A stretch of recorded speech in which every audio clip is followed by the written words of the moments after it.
qizimga uylanishdan oldin rosa boshini aylantirib uylanib oldingiz. Endi mana o'tiribsizlar gadoydan battar bo'lib, uyingizda hech narsa yo'q. Oyi! Ha, nima oyi? Men och qolayotgan joyim yo'q.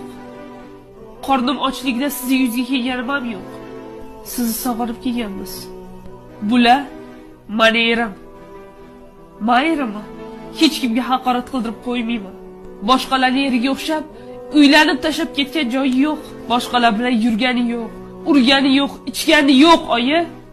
Nima qilsa, oilasi uchun harakat qilyaptilar. Bular bilan o'tayotgan har bir yaxshi-yomon kunimga chidayman. Kam topasiz deb yuzlariga sovurmang. Rizqni Alloh beradi. Yoki-da nima? Siz belgilab berasizmi?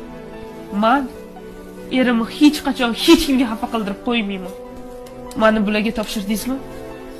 Biz oilamiz ishiga aralashmang. Og'ir kunda doim erim bilan yelkama-yelka turaman. Begonalar bunaqa gap qilsa-ku, erim o'zini haqqini so'rab oladilar. Lekin o'zim ikkilar bunaqa gap qilsa, men chidolmayman. Adasi